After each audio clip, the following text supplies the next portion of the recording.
right, welcome back. That's the first look. No, look. You do the hand signal when you take up my phone, right? All right, do these threats. Anyhow, I got sidetracked with what I was saying, but so like I said, I got up, then I went to wash dishes, and again, every time there's certain colors they'll always use the sirens on. Every time I'm holding something that's green, I'm washing dishes. If I'm washing a plate that has the color green, they will always use the sirens every time. Every time I put on certain colors, right?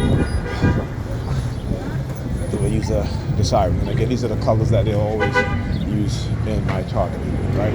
Talk about color psychology. Also today, what they were doing, and I posted on Facebook about what is psychology, the power of association. All right, and so I got this morning they're using my sister to engage in that sort of targeting. All right, and I can tell the specific it is purposely done. Things that she was saying, and it's like the really ridiculous things that's just that they do. Yeah. So the more like I said, the more you learn about what it is that they're doing, they will target you in that manner because they don't want you to continue to do the research and learn of their tactics, because they know and understand. And once you learn and realize what's going on, that you can combat that, right? That you can deprogram some of the things that they were doing to you, particularly the negative things that they have put into your psyche, right? And again, that's your way of proving what has been done to you, right? The brainwashing, right? The curse of persuasion program. Okay, so you got to understand exactly what they're doing to you, and they cover their asses. Once you start exposing them in a way where more and more people start to listen to you, right, and look into what it is that you're saying, is the more they're going to attack you, the more they're going to use coercive persuasion, the more they're going to use coercive threats, right? The more they're going to use these themes that they do, these negative themes, trying to use, if you're heterosexual, if you're a man and you're a TI, they'll try to use women, they'll try to use teenagers, to try, because again, it's a program, and how, particularly as black people, how we're conditioned, right? They use certain things because they know we are so emotional. They've made us so emotional about certain things. You know what I'm saying? That, I'm not saying that we shouldn't be emotional, but they make us overly emotional about certain things. And like I said, the hypocritical mindset of a lot of people in America, it doesn't matter what ethnicity they are, because the vast majority are so-called Christians, they're very hypocritical. Very, very hypocritical. They go to countries in which, in America, they're like, oh, women have rights and we have this, we should be able to do this and that and that. And they go to other countries and they, the other groups, not the black ones, because the black women, they end up in prison. They end up getting assaulted because they cannot understand how countries operate opposite the U.S. when it comes to certain things. Like you can't go and talk to a man in certain countries like you would do here in the U.S.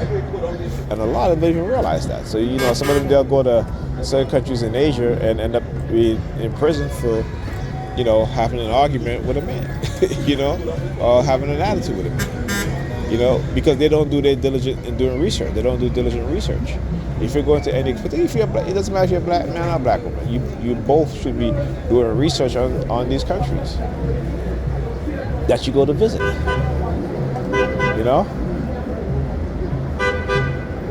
mean, it's like people would go to Japan, and there's certain things in Japan that they do that is not okay here, and then some things that is okay here. And I talk about how they engage in what we would consider here pedophile behaviors, and it's perfectly legal in a lot of countries, right? And this, I'm talking about married underage, but the United States is just as bad as any other country, right? The majority of states in the United States allow adults to marry children, right? And in some states, there is no age limit, okay? Now, wouldn't you think as a country who operate on certain values and principles that there would be laws against such things? Now, there's consent laws, right? But in even the states that have consent law, you can still, as long as you're married to a young underage person, it's okay, and you got the permission from their parents. And where do you find this? You find this in a lot of the New York Credit Department. Like, what are they doing? You know, so they allow you to, with the consent of their parents, and a lot of parents give consent for their underage children to be married to adults, right? Because of religion, right? So when I talk about how contradictive and hypocritical religious believers are, this is what I'm talking about. They'll go to countries which women are being beaten, forced to marry, But back here in the United States, women shouldn't be forced to marry, but you're still visiting countries. You shouldn't even be supporting countries that have those things. But they do. Why? Because they want to trap. Ridiculous. As it says, as black people, we don't have the mental fortitude to actually live what we believe. All right? Talk to you guys in the next video. Go ahead, man. I'm keeping the camera rolling. Keeping the camera rolling. Anyway, I'll talk to you guys in the next video.